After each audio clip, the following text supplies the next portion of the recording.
Wonderful morning, everybody. My name is Brian from CFO South Africa. It's fantastic to see all of you racing to get into the room, and welcome to this morning's webinar. I will talk on for a little bit just to give opportunity for a lot of people that we're really looking forward to hearing from our finance leaders here in this session. So as you come in, please let us know your name in the chat. Perhaps let's start with that. Let us know your name in the chat. Tell us where you are dialing in from, which part of the country. If you are in Johannesburg, Pretoria, perhaps you're outside South Africa. Let us know where you are, say hello. And when you do that, please select all attendees and panelists. So select all participants and all attendees, as you see when you see it come up on the chat, so we can communicate with you, or we can communicate, all of us, in such a beautiful morning. I see a lot of familiar names already started to come up, and some not so familiar. I've got Benno, who's from Namibia. Good morning. I think you're the first one to hit the chat. So thank you for all panelists and attendees. I can see that's already happening. Tony is here. Nishan, Transaction Capital. Good to see you guys. We always love to see guys from Transaction Capital. You guys are making a lot of moves. Perhaps need to have a conversation a bit later. Morning, Susanna, CEO.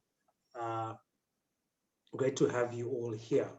I also have our editor-in-chief, Eugenia, who has joined, and we're really looking forward to our session today. If you're dialed in and expecting to come to the four-stage model for financial maturity, you're absolutely at the right place. So we're hoping that today we will discover how business leaders are ensuring that their organization's financial health, what are some of the things that they are doing as a group, as a group of companies, or even as individuals and finance leaders. So thank you all for jumping on. My name is Brian, like I said, because I see we've got, since I started speaking, our numbers have already doubled to quite a good number. So great to see so many of you come on today. So today we'll talk about the four-stage model for financial maturity that will help you assess your organization's financial health, understand how visibility, control, financial performance will affect this, and unify data to reduce risk, boost operational performance, and optimize, obviously, the most important thing, your liquidity, especially during these times that we are in. Very, very unpredictable times we are. So in this webinar, you will hear from Martin Bellin. He's the Senior Vice President of Operations at Coupa EMEA. He will outline the four-stage model for financial maturity. He will also be joined by the CFO of Sasol Energy Business, Brenda Being. We also have Walter Leonhardt, who's the FD of Coca-Cola Beverages South Africa. And last but not least, we have Mark Gounder, who's the CFO of Hulamin. So, a lot of experience. We've packed it into this webinar. There's a lot to talk about, and I'm excited that you're all here. We've got I think almost like full house. It's already going. So our leaders will share what their businesses are doing to ensure financial health, and why now is the time for financial community to take decisive steps to lead our enterprises to growth and make them more resilient against disruptions, etc. I won't hold up too much of your time. Perhaps let me introduce my panelists. I'm going to start with Martin. Perhaps Martin, you can unmute and say hello. Good morning to everybody. I'm super excited to be part of this panel, providing information and our visions and ideas to an African or South African audience. It's just great to share all this with you, being remote. Next time I would like to fly into Africa again. It's such a beautiful place and country. So, but at this time we have to share everything remotely. I'm Senior Vice President Operations from Coupa. I'm sitting in Europe, and trying to spread the word from here. My background is treasury. I come from a acquisition from Coupa, and my heart beats still for cash and everything which is related to that. So probably I have one or the other topic in mind, which I would like to share with you, which levels you up to the next stage. Awesome. Thank you. Thank you for that, Martin. And then I'm going to go to Brenda to say hello and introduce yourself, Brenda. Hi, good morning. Good morning, everybody. So it's Brenda Being. I'm the CFO for the Sasol Energy business spanning Southern Africa. So today I feel extremely privileged to be able to share with you some of the ideas that we've been working on, some of the challenges that we've experienced in really transforming the organization, and really to also, learn from you as we go through this panel session. I think just to reiterate what Martin is saying, I think what the past 18 months has taught us is how important cash is. So it's no longer about the accounting profit, but rather cash in the bank and making sure we have transparency of that. So really looking forward and happy to be here. Thank you so much. Thank you, Brenda. And then I'm going to go to Mark. Mark, if you can unmute. Hi everyone, really excited to be part of this elite group. Again, it's a two-way process, and I think in this day and age where we're short of face-to-face action, every interaction that we can get to actually converse and actually share, we should grab with open arms. So I'm really looking forward to the next hour or two with you guys. And at the same time, looking to share. I think Brenda touched on a very important thing. Businesses don't close down nowadays because they're not only not profitable, but if they don't have cash, that's where the key problem. So liquidity right now and sharing ideas on how we can actually better improve the financial performance and financial health is always good to have these robust discussions. So looking forward. Thanks, Brian. Thank you, Mark. I'm going to go to Walter. Thank you, Brian. Hi, guys. Privileged to be here on the line with you. Thank you very much. Also looking forward to sharing some of the challenges that we've had and still undergoing in these tough trading circumstances and some of the things that we've been doing to overcome our challenges. Thank you very much. Awesome. Okay, good. So to kick us off, well, actually, before I call on Martin, I wanted to get a good sense of the type of people we have on this call. So to do that, please bear with me. I want to run a quick poll. There's a couple of questions that I'm going to ask you all. You'll probably see them coming up now. Two very simple questions that'll get our kind of a morning going. The first one is, what are your current challenges in managing liquidity? Right? Tell us what your current challenges are. There's a couple of options there. Was it a lack of visibility, or lack of control? Perhaps it's time-consuming and error-prone processes that you have within your business, or perhaps there's increasing financial risk. Maybe there's something else. If there's something else, if you're part of that 17%, that's already saying there's other issues. Throw them in the chat. Let us know what other things are your current challenges in managing your liquidity. Throw it in the chat. Tell us what that is. If you're part of that's now down to 8%. So let's see if we can get to the 70% overall take on the poll. So that's the first question. The second question is, what do you want to achieve? Sort of, what do you want to achieve next in your organization, in your business? What are some of the things that you definitely want to do? Is it all the above items in terms of accelerating your digital transformation?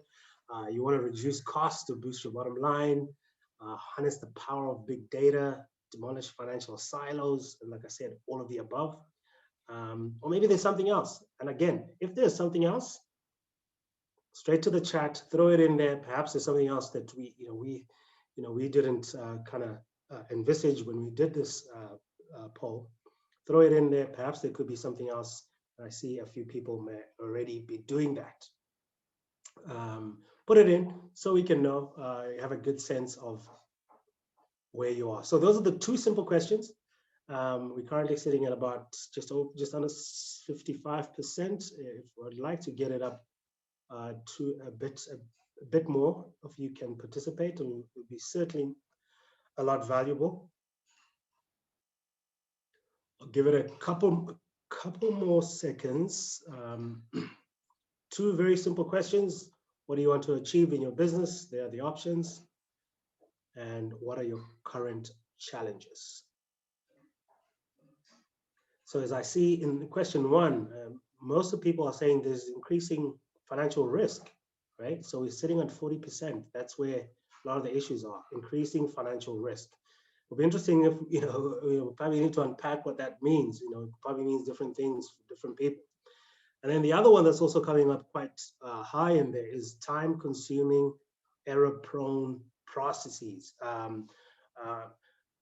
Martin, perhaps you can start this conversation. Why do we feel that there is this increasing financial risk that's sitting in current liquidity, managing liquidity? Risk is something which I would consider if I don't have full control over my situation. So taking the background picture of Brenda, if I'm sitting in a sports car like this, and I'm driving, I don't know, 200 kilometers an hour, and I don't have visibility of the street and the things in front of me, I have a high risk that I'm going to run into a bad accident. So this is what I need to understand. I need to understand what the risk is and how can I control it, and finally to get visibility into everything to really control the entire situation. I think that's why people consider the financial risk the most important topic. It's the consequence of an actual situation. I get to change the situation and I don't have to see the risk anymore because there is none if I can control everything. I think that's my take on it. Yeah, I think there's definitely a link there, the increasing financial risk and that visibility question, maybe playing off one another. And there's significant control. If I know everything which comes up in the future, I have no risk missing it. Yeah. But the least I know, the worse it's going to be, and then I feel risk, and that's my assessment on it. All right, and question two, as we roll up to question two, what do you want to achieve? Most businesses want to accelerate digital transformation. I'm going to go to Walter quickly. So, Walter, is this like something that you would have gone for, accelerate digital transformation as a business? It's quite high in this question here. Yes, certainly. Actually, that was my answer, Brian. If I could have answered the poll, I certainly would have answered to accelerate digital transformation. We're in the early stages of that in our organization. We've made some good headways over the last couple of years, but there's certainly huge scope and ample opportunity to accelerate that a lot further, and not just within finance, but across our whole organization as it touches on the customers as well. So, I mean, if you take something like, opening a new customer account, someone wants to open a store, say a small store somewhere in a town, our take-on process is certainly not digitalized.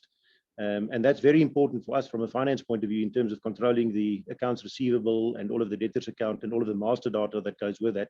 But that's still very much I wouldn't call it a paper-based effort because it's been digitized to some extent, but the opportunity to link that whole process seamlessly into our administration, our master data, our accounts receivable is certainly significant. And there's multitude of such opportunities across the business, which is not just going to enhance our customer service, which is very important to us, but also make us more efficient inside our organization. Thank you. Yeah, absolutely. And I'm just going to go to Brenda quickly.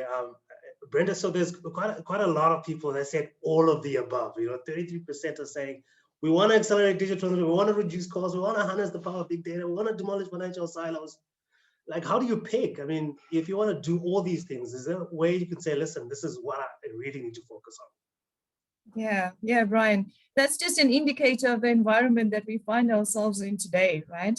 In order for us to be competitive, and some may say to survive, we really need to do all of those because you need to be at the forefront of the cost curve in terms of being as lean as possible.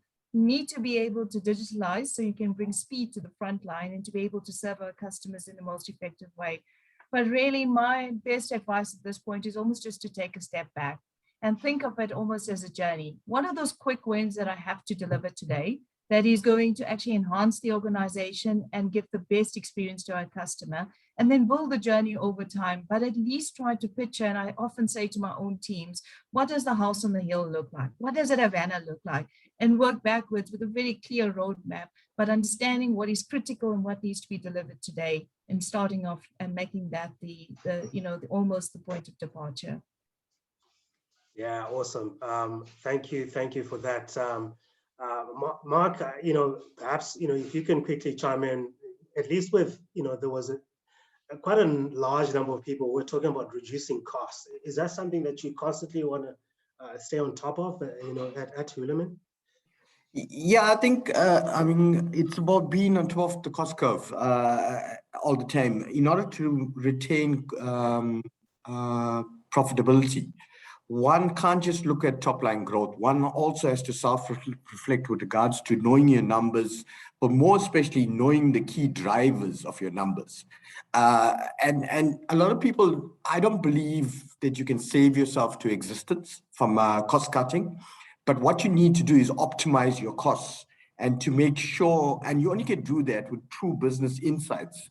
So it's one thing knowing your numbers, but more especially understanding the drivers and continuously getting insights on the whys helps you actually keep on top of that cost curve all the time.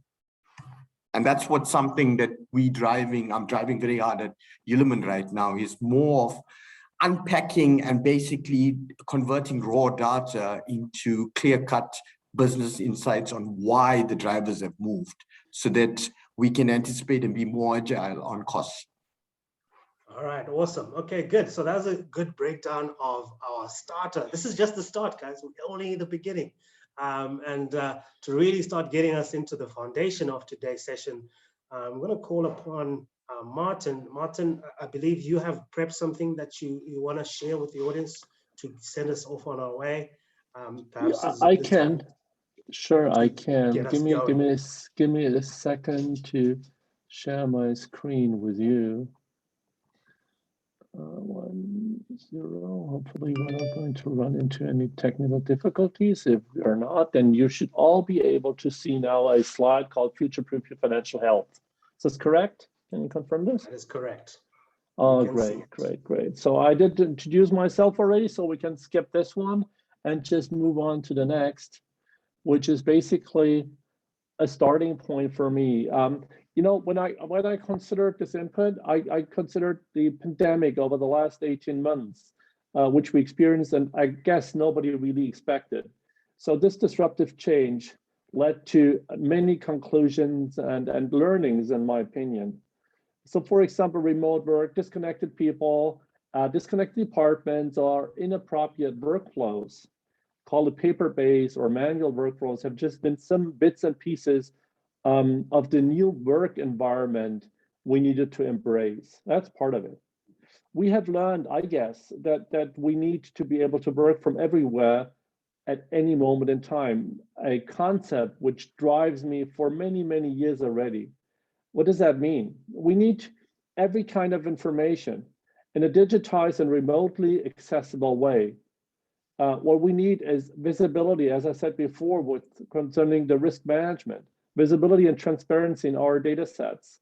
I think Mark mentioned that too. And we need to be able to complete our task remotely. That sounds simple, but it's not. We all know the phrase, and we repeated that more than just once already in this discussion, but it was never more important, in my opinion, to understand that cash is really king. Well, it's a phrase used many, many years, but over the last 18 months, it became so prominent. Not having full visibility and control over cash required right now and available for the near future, well, in my opinion, jeopardized the company's foundation.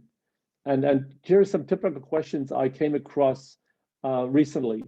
Like a simple question: how much cash is available and accessible throughout the entire organization?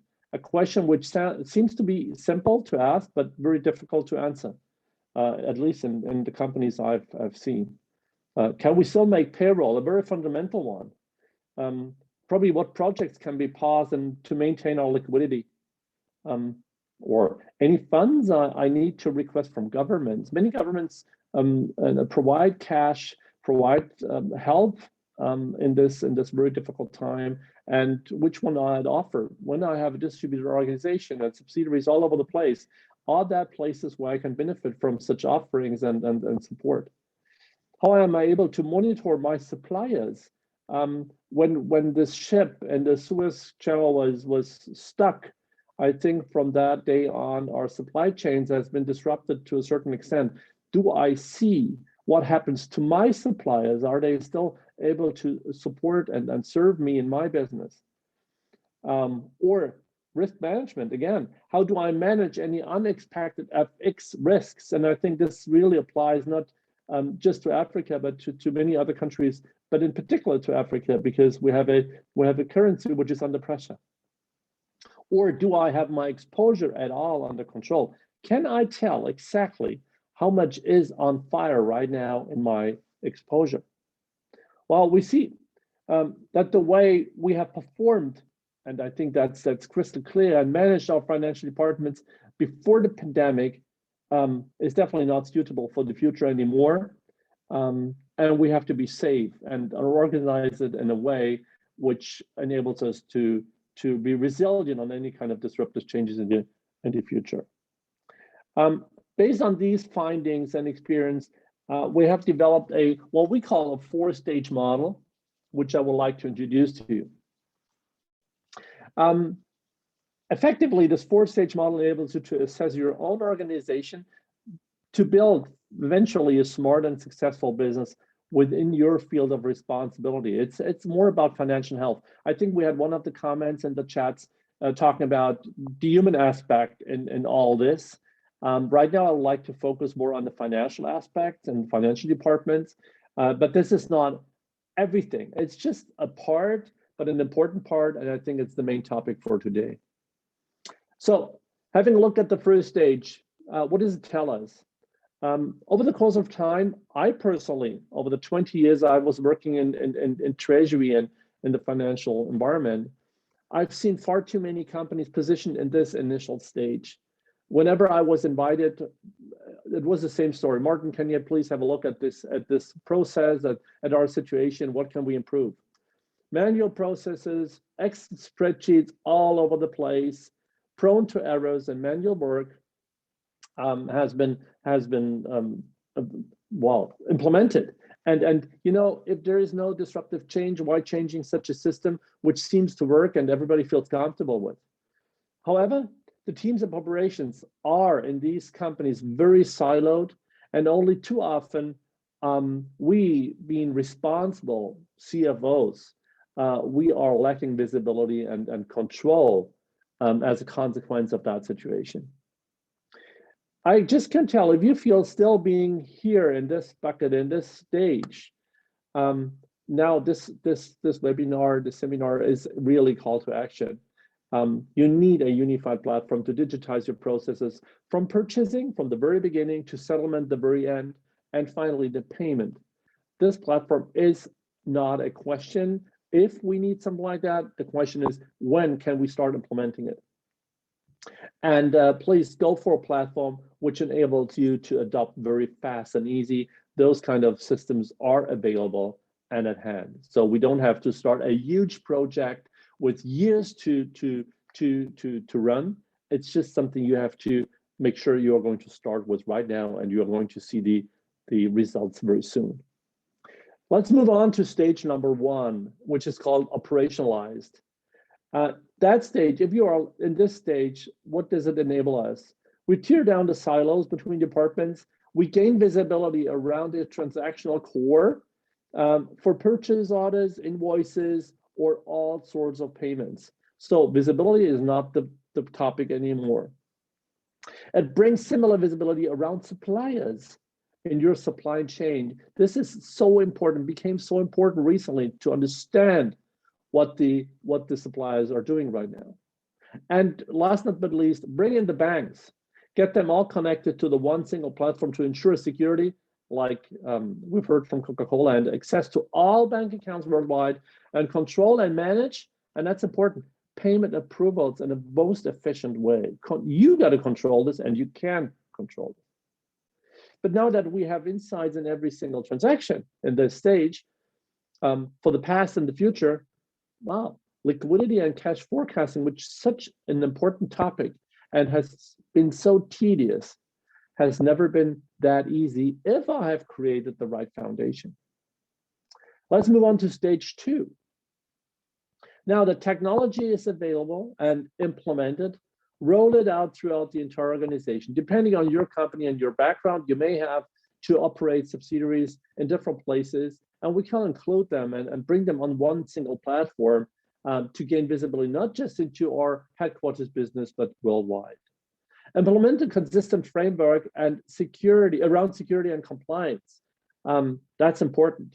Without that, we are going to be prone to risk. Protect your global and most likely diverse organization from fraudulent attempts from the outside, which is a huge topic right now, but also from the inside, which is sometimes not being brought to the table because it's so embarrassing. This all needs to take local requirements into account. Next up could be the optimization of working capital. We're talking about DSO and DPO right here. And now that we have all the information available, we can apply the knowledge, big data management, for example, to gain more out of the situation and our cash positioning right now.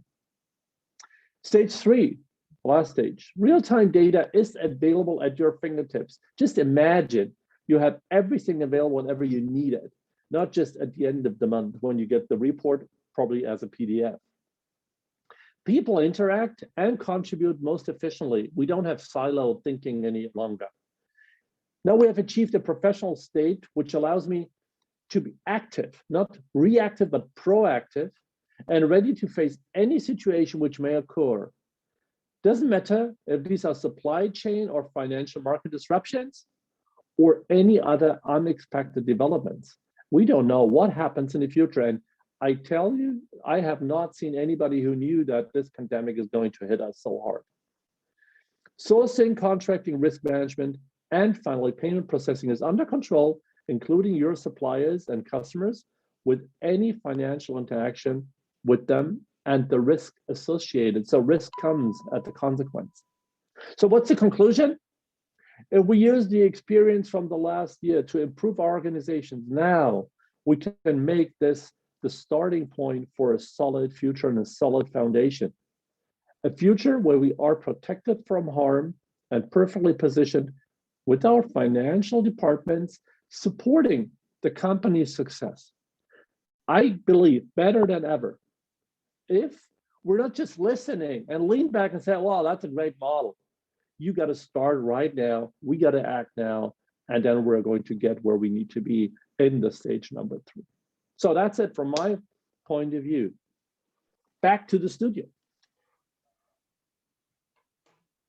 All right, thank you for that, Martin. I hope you are well attentive, because the next bit, I'm going to throw you back into another quick poll. I want to get this time. I want to get a sense of where you believe your business is at, just based on what Martin has shared with us. Where do you think your businesses are? At which state are you? Are you reactive, as in you're stuck with manual processes? Are you operationalized and you're starting to go, the digital operation route and moving towards touchless invoicing? Perhaps you orchestrated. Payments are a bit more optimized, and you've got a stronger cybersecurity. So let's go. Let's see. I would like to see where people are: reactive, operationalized, orchestrated, and optimized. Where do you think your current business is at the moment? And please bear in mind, it's not embarrassing if you position yourselves in the first bucket. That's the one where we all start from. So it's just a matter that we are going to consider that and face it and accept this, that we may be in one or the other situation. And if we know this exactly, then we can start working on it and optimize it. And I think that's the most important finding of it. Yeah. If I may say so, Brian. Yeah, absolutely. I mean, it makes a lot of sense. And to be fair, there's quite a lot of us that are 42% of us are saying we're definitely reactive. We're stuck with manual processes that are prone to error as well. As you can see, Martin, I mean, the bulk of, more than half of us are already saying, well, we are operationalized, and there's still, a lot of work to do to get to sort of the next levels. There's 2%, which is one out of the 47 people that responded. We'll definitely optimize. So it's always good to see other businesses, but this is a fairly wide scale, right, Martin? Yeah, it very much depends often on the organizational setup of the company and the tools made available by the management for the respective people. And sometimes, if I'm just running a very local business, local doesn't mean small. Local just means in a certain region only. It's easier to maintain or to implement a very professionalized setup than if you're running a corporate with, 200, 500 subsidiaries all over the globe, which are just bought and de-invested, and where we have an organism which changes every single day. Or if I love a consumer business or B2B, that's different. It very much depends on how am I dealing with my daily procedures, and how I could potentially use and facilitate digitized processes. Like Walter said before, digitizing bank account openings and closings and management is very difficult in many, many countries because it's just not legally possible. So we have to accept that there's a lot of manual work still implied. And other businesses probably don't have this problem, but can solve it much better. So the diversity is given, and but there's always room for potential. Yeah, absolutely. So, Martin, we've seen that a bulk of the people are already kind of sitting, in that sort of reactive and operationalized model. And with that, perhaps, I want to start by asking you a question, Martin. Who should perform, this type of evaluation and document the answers and what you need to do to, in order to validate where you are? Who should be doing this task? Whose responsibility is it? I think it's clearly the CFO's responsibility. We have to be honest and with ourselves and try really to figure out where we are, not the way we want to be, or the place we want to be, or we are supposed to be, or I see very often, I had so many meetings with CFOs, and sometimes in very typical cases, I met a CFO, and the first thing they're telling me, Martin, we're exactly at the highest level. There's no need for any service. You can't tell us anything anymore, so we are already positioned perfectly well. And then we start to talk, and we're trying to figure out, and I'm trying to point out one or the other topic, and then I get question marks on people's faces, and then they are going to get, I don't know, to tell me, well, this doesn't apply to us, or that's impossible, or we never considered this, or something like that. We have to be very, very honest and probably access and use a third-party opinion and experience to review our own positioning. This is so important because we for sure have done a good job. That's what we think, and that's what we all have done.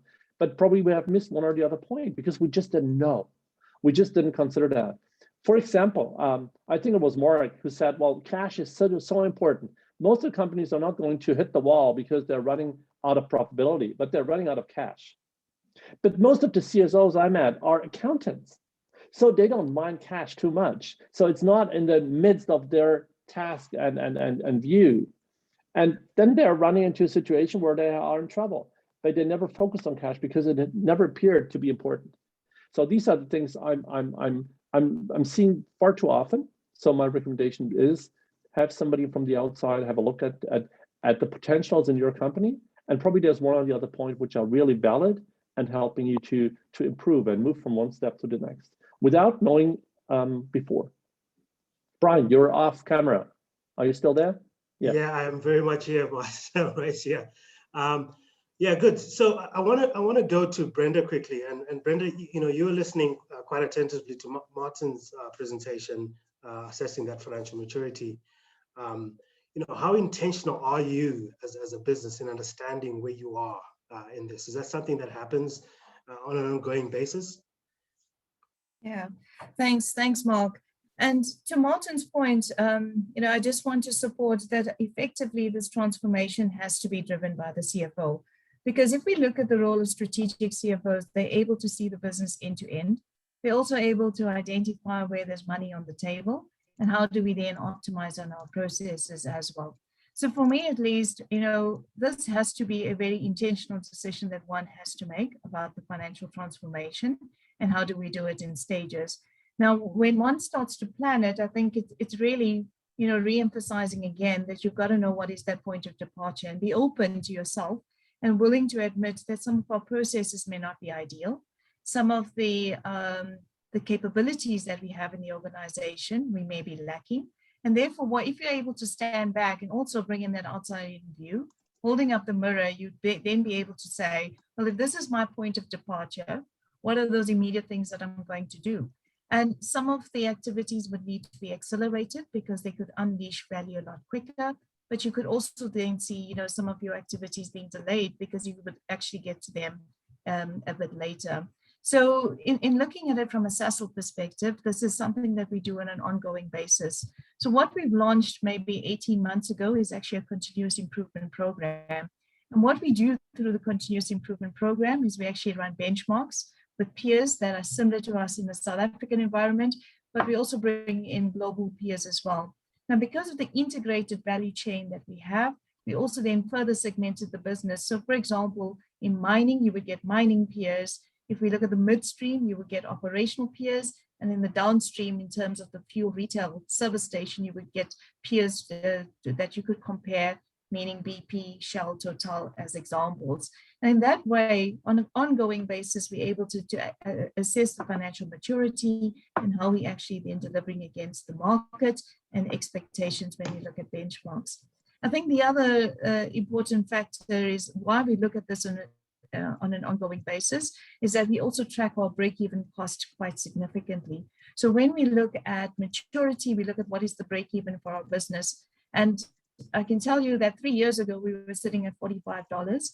And just supporting what Mark said earlier is understanding the drivers and what are the levers that we're going to pull to be able to reduce that break-even. We now sit at a number of $38. In looking at the maturity curve that we put onto the table, we're now going to target to get to $32 in 3 years. So that really shows that the business is all coming together as one Sasol to be able to say collectively, it's not finance driven, but collectively, how do we then support to be able to reduce that break-even number to allow the business to be much more competitive going forward. So to summarize then, perhaps, Brian, it's really about using the benchmarks, it's understanding our cash position and looking at the cost competitiveness as well. Those would be key drivers that we would use as indicators. Yeah, thank you for that, Brenda. I mean, a lot of hard work, a lot of good work happening out there at Sasol. Walter, I wanted to come to you quickly and perhaps. But Brian, may I chime in? Just there was one question. Yeah, on the sure, chat. sure. Go ahead. Asking for the right person to ask and to assess probably my situation. This shouldn't be an advertisement show, but that's exactly what we do at Coupa. We help you. We have so much experience, and coming back to Brenda, we are having all the background information from the community at hand. We know who's doing what kind of step forward, and we help so many companies to improve. So give us a chance and just ask us if you want to. Otherwise, you can just hire one of the big consultants, the big consulting firms who are doing this as well. But this is probably going to be a little more expensive than asking us. Yeah, but it was just a short comment. That's why we have you on here, Martin. Okay, I was saying my next question. I wanted to go to Walter quickly. And Walter, first thing I want to do is I want to check, was that a Coca-Cola you were drinking? That's my first question, and I hope it is a Coca-Cola. And then the second question is, what is your organization's greatest challenge with respect to managing operational finance processes? And how has it changed, say, in the last 24 months? Yeah, thank you, Brian. Yes, it was a Coca-Cola. I drink a variety of products throughout the day, and I'm currently on actually a Coke, no sugar. Thank you. So I had to think a bit, to answer your question. Not that we in a perfect position, but we have made some good advances. And by the way, Brenda, congratulations on reducing your break even from $45 to $32. That's absolutely phenomenal. It's probably a smallish little thing, from an operational point of view, is getting people to create purchase orders before the transaction gets concluded with the supplier is still a bit of an issue in our organization. Not by any means that it's loose. We've got a very strict set of controls that we've assumed from the Coca-Cola company. But if I had to single out one aspect in our operational processes that I would like to see improve and that we are doing work on, it's getting people to create the purchase orders on time, which then gives us the visibility into the future with respect to when the payments are due to the suppliers, and we have been surprised on that aspect in the past. And obviously, no one likes any surprise like that. So that's something that we're busy eradicating from our business and getting that discipline to create the purchase orders on time. I would like to add something to what Brenda mentioned as well, in terms of having a plan and the continuous improvement is very much what we subscribe to as well. When one embarks on a change, it's easy to be overwhelmed by the scale and the magnitude of everything that one wants to improve. But if you set about it in a methodical way with a plan, and I can't overemphasize the importance of having a transformation plan in place, and start executing and chipping away at that plan over time. That's exactly what continuous improvement is about, right? You don't land in the perfect situation one fine Monday. It's a continuous questioning of, are we doing things in the best possible way? Can we do it better? Let's go outside. Let's benchmark with other people. Let's learn from other organizations. Let's partner with an external company to improve ourselves. A couple of years ago, our close process, our financial period close process, took us 3.5 days. And our group office told us, this is going to change. We're going to shave 1 day off this. And we're going to, we want the change process to be done in 2.5 days. And we went, geez, Joe, well, no ways, we can never do that. That's impossible, etc., right? And we embarked on a process of continuous improvement. And today we close on day one. So by 6 o'clock of day one, I have a call with my team and we go through the finalized results of our organization of the previous month. And a lot of that has to do with mindset. It's, we've been doing this for a long time in this way. People's minds need to change and people need to see what's possible. And you only see what's possible when you start looking outside of your organization. When you think, we've always been doing it for 3.5 days, it's going to be impossible, we can't change it, you're not going to know any better. But when you look outside and you see, Sasol closes on the morning of day one and Uleman changes, closes on the afternoon of day one, then you see that it's possible and you learn like that. So looking outside of one's own organization is tremendously valuable. And that leads frequently to big gains in continuous improvement because you get to learn what's possible, the art of the possible. Thank you, Brian. Thanks for that, Walter. I'm going to go to Mark, and Mark, I'm going to circle back a bit and perhaps get a Hulaman perspective. Where are you as a business, on that financial maturity curve? Where are you as a business? Yeah, no, I think it's firstly, I have to concur in what Walter's saying. Reflecting, it's not good enough to have a silo mentality and just, it's always good to actually ask why. And, the changing mindset, as soon as you ask someone, why do you take 3 or 4 days to do something? Or why are you putting this journal in? And suddenly the changing mindset makes a big difference. Now, why I'm touching on that, because if you want to go through the different stages that Martin spoke about, it's also important when you're assessing yourself to have the correct mindset to be able to do that. And Brian, in the 4 months that I'm currently at Uleman, I've assessed us right now where we are probably in stage 1, in the operationalized stage, where good work has been done over the last few years in digitalizing and automating our procurement process.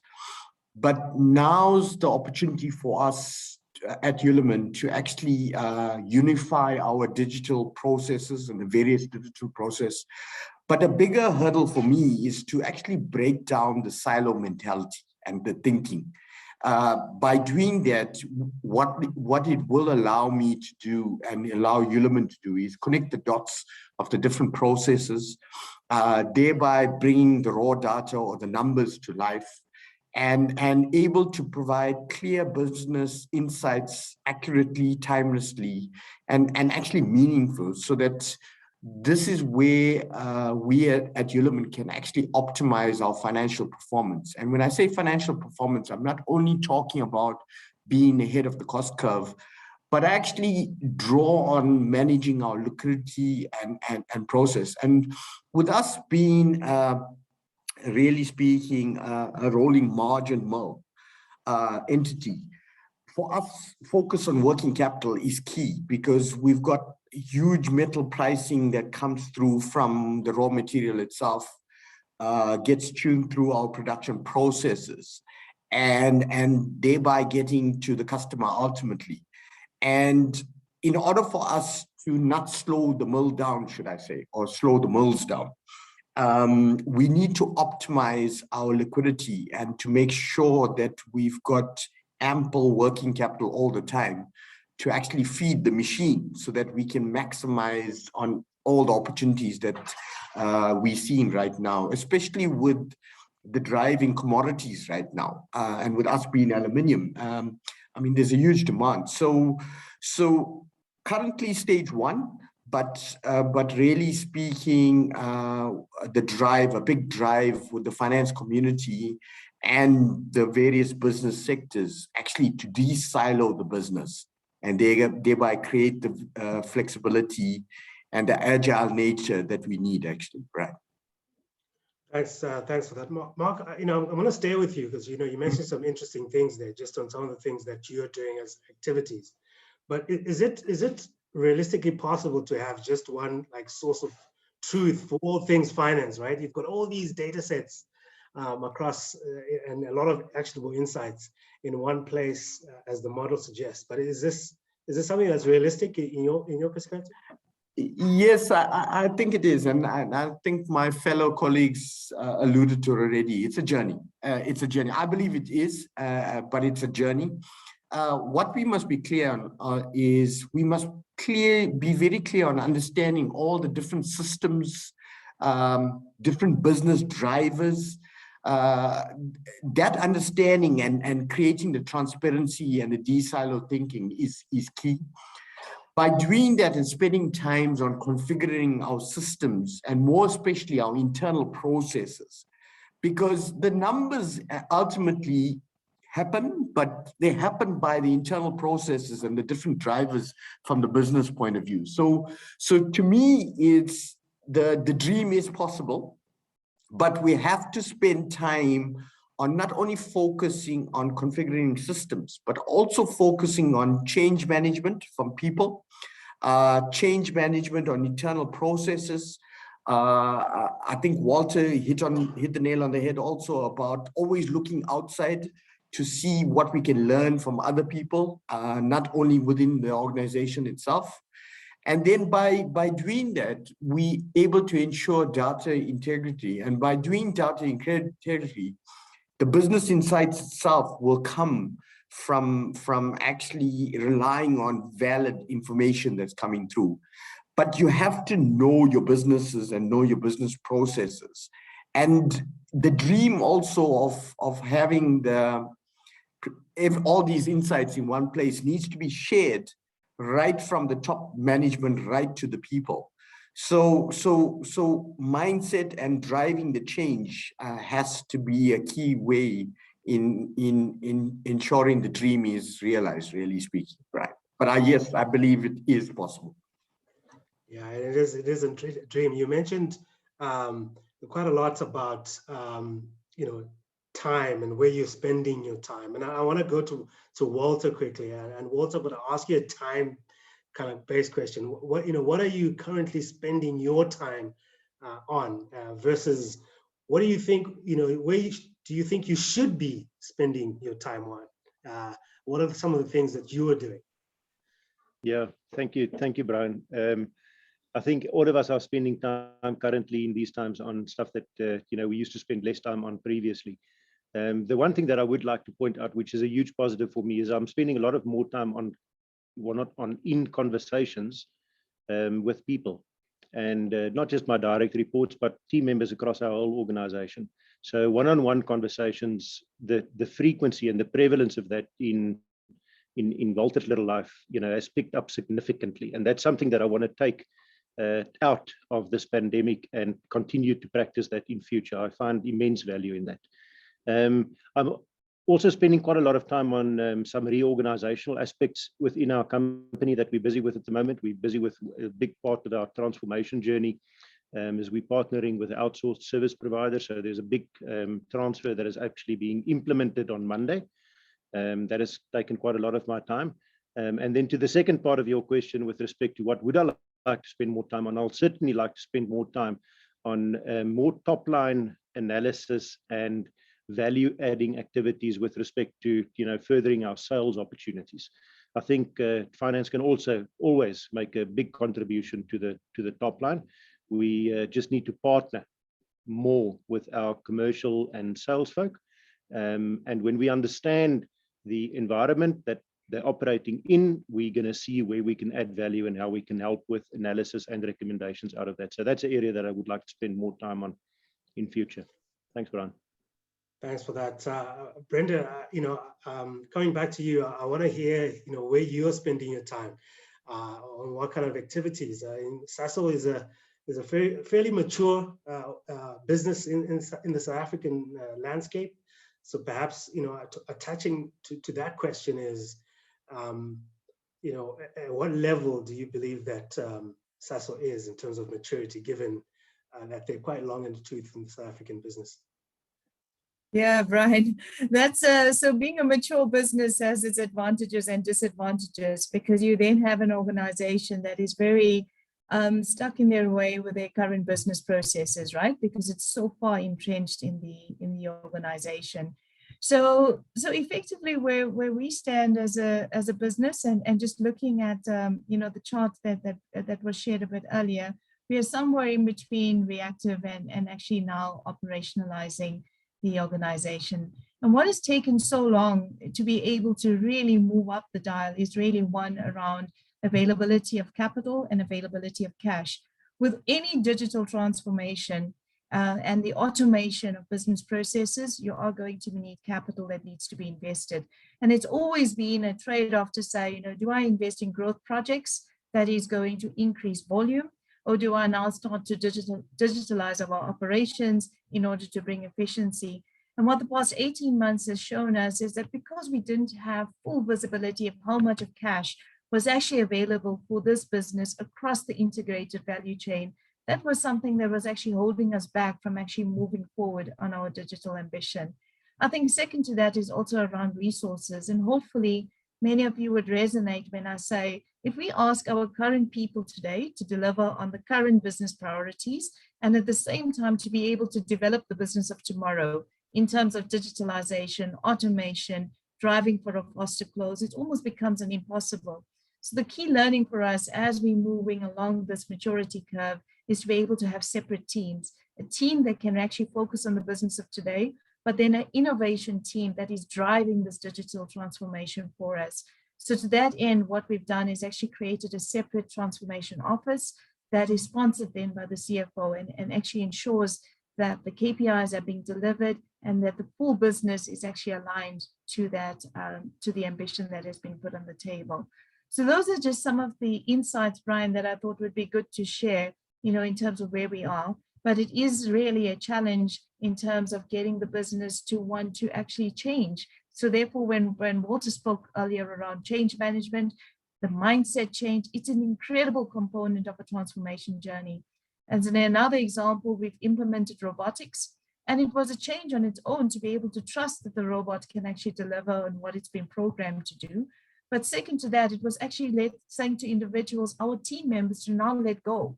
because they still wanted to check and double check. It's almost saying it's okay to let go as we start to digitalize these operations. So change management is a critical component as we're going to progress on this journey.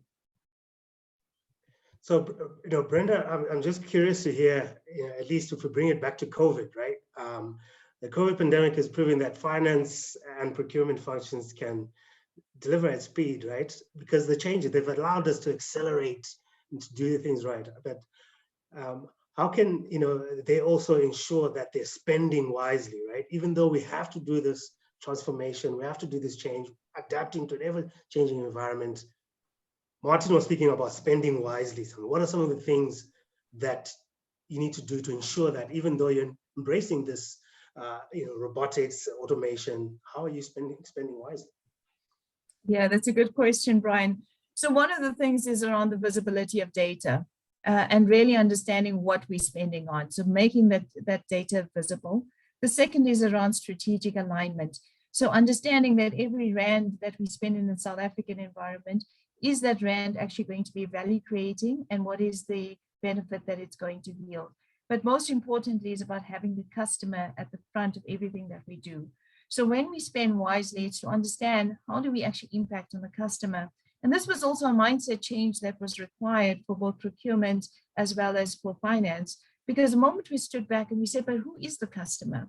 The immediate response, well, the customer is the executive because we have to report on the numbers. But again, a mindset change that the moment you say the customer is actually the end customer that we're serving, then you almost start to inform how do we start to spend more wisely and the value that's being created with every rand that gets spent.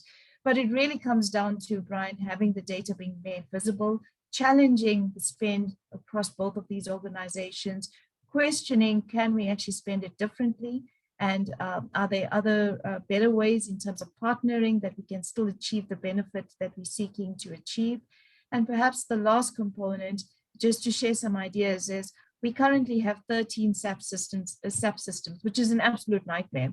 So the one version of the truth is a real challenge for us. And the step that we've taken is actually to create an integrated data lake. So here now we found a way to work around this, and all the data gets stored in a singular platform, standardized, cleansed, and you're now starting to put digital tools on top to be able to provide this visibility of data. Yeah, thanks for that, Brenda. Martin, I want to come back to you. I mean, we've had a full round robin from our leaders here. So I want to go back into your model again. So no matter where you are as an organization in this financial maturity journey, there are some specific steps that one needs to take in order to accelerate that. Can you firstly chime in a bit more on what they need to do to get better at knowing where they are? But also the second thing is, how does the business spend management approach, I think you touched on it earlier, help you achieve maturity in your finance teams or in the business? We are an IT company. This is our background, but IT has a purpose and is a tool, and the tool needs to be applied. And when we talk about spend management and everything, I think it's all been said already. Brenda just said, well, you need to understand where you're spending money. Or Walter said, well, we need to issue the purchase order before it's purchased and delivered. And far too often we experience, well, the goods delivered, do we have a purchase order? No, let's issue one. So this is, the order is wrong. Or Mark said before, we need to professionalize more the process from procurement to pay, and I understand that there's automation required. I think it's important to understand that we got to make the first step. The first step is to understand that there's optimization available, and the question is, how do we tackle it? And it's a long journey. I think that we're on the same page, everybody, saying, well, it's not a one-time decision we're making right now, and I see Walter nodding. It's not something that we're going to change Monday morning. It's something we got to start right now, and we shouldn't be afraid starting it. I've seen too many CFOs being afraid starting something because it's just too big of a project. We're not going to get anywhere, so that's too big. So we're going to postpone that for next year because then we have time. We'll never have time. We don't start right now. And I think this is the most important part. And everything else like robotics or AI, community intelligence, understand benchmarking with other peers, this is all part of the environment I got to create. And our responsibility at Coupa is to provide you with the environment to enable you being on the forefront of decision-making. Like Walter said before, you want to be more involved in analytics and high-level analytics to improve the entire business, if I'm not mistaken.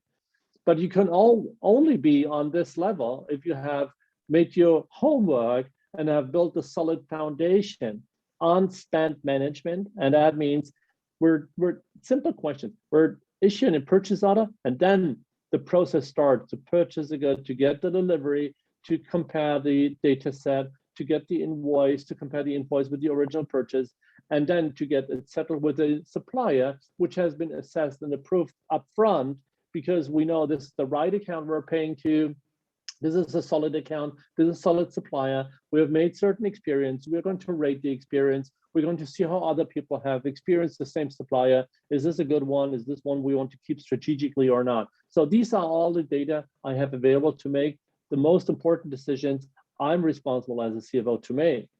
The long-term strategy for a company, for the financial health, and the speed. And I think that's what we can enable, being your service party, your vendor, your supplier, your, I don't know what you want to call it, but we would love to deliver the right tools for it. So, we could have this conversation for the entire day. I mean, there's a lot of data. Walter, I want to chat to you. Let's talk about capabilities though. Like, do finance teams in your business, are you ready to take on this acceleration, adaptation, all these things that we've spoken about? I know we're quickly running out of time, but I have to ask this question. And if there are any questions that the audience have, please pop them in the question. I'll try and grab them and send them to the peers. But Walter, that's a question for you. Are we ready? What are we doing to get our people up to speed? Yeah, thank you, Brian. I don't think one is ever ready, right? So sometimes you got to take that leap of faith, although you're quite nervous about the journey that you're about to embark upon. But we have introduced and throughout a number of years run serious capability programs with our finance staff across the board. So not just the top portion of our finance organization, but building capabilities right throughout the finance organization all the way to the bottom. And it's not just on technical skills, it's very much on the behavioral and on the how aspect of capabilities which are required to operate at a given level and to make the right decisions, to have confident engagements, to challenge people constructively. So there's a set of behaviors that we've identified that we wanted to build amongst our people, that we've set about on a fairly structured program to introduce those behaviors to our people, which has helped a lot in terms of taking ownership for decisions and actually challenging in a constructive way, in a positive way, to for the sake of improvement. So there's already asked about how powerful this conversation has been. I think Johan Kotzer sent a message to the panelists and want to have access to this. Definitely, you'll have an opportunity to get that. There are a lot of questions that came from the audience. You've been sharing a lot of insightful message. Mark, perhaps I'm going to have some closing remarks for you, and then I'll go to Brenda, and then I'll hand it over to Martin for closing remarks, and then perhaps we can wrap up. It's absolutely informative. Mark, over to you. Thanks, Brian. And firstly, again, thanks again for the opportunity to contribute to the team as a whole. I think having gone through the last 18 months and especially the last 2 weeks, if ever there's a time for being optimistic is now. If ever there's a time for us as finance leaders to create an environment of flexibility and agileness, and more especially, any organization delivers through their people. So focusing on employee morale, well-being, and creating that optimistic environment itself is the time to do it. And at the same time, financial health, us as the finance leaders itself, it's up to us to make sure that we keep the business going and sustainable into the future.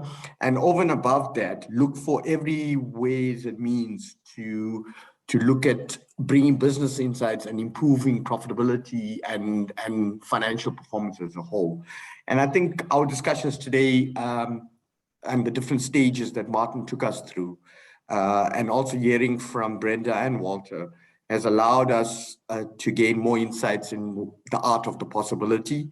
But I have to emphasize it's a journey, but it's a journey that everyone has to share. Thanks, Brian. Thank you. Brenda, any last words? Thank you so much for having me on the panel.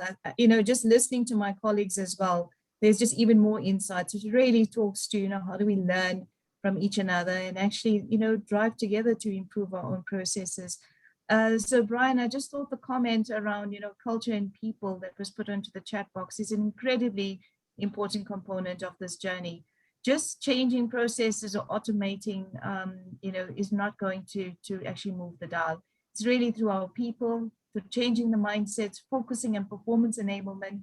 That is what is going to help us. So thank you so much, and a really great session. Awesome. Thank you, Martin. To wrap up things, as I put on our screen for upcoming events. There's always a good quote. Everything has been said, only not by me. So I can just repeat what the others has been mentioning, and can just repeat what I tried to explain. I think the time has never been better now to get started and to embrace the possibilities at hand and to learn from others and see what's possible right now. The technology is right there, implementation is easy, and it's just a matter of decision making to get started. All right, thank you guys, and that's it. I mean, like I said, I could have had this conversation continue to go on for the rest of the day, but I'm absolutely thrilled that I've managed to get some top CFOs onto this call, share their insights. I hope you've all enjoyed a lot of positive comments that are coming through the chat. So thank you all. Thank you very much for attending our session.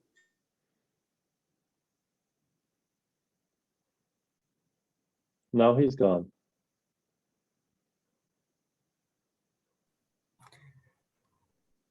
Thank you, guys.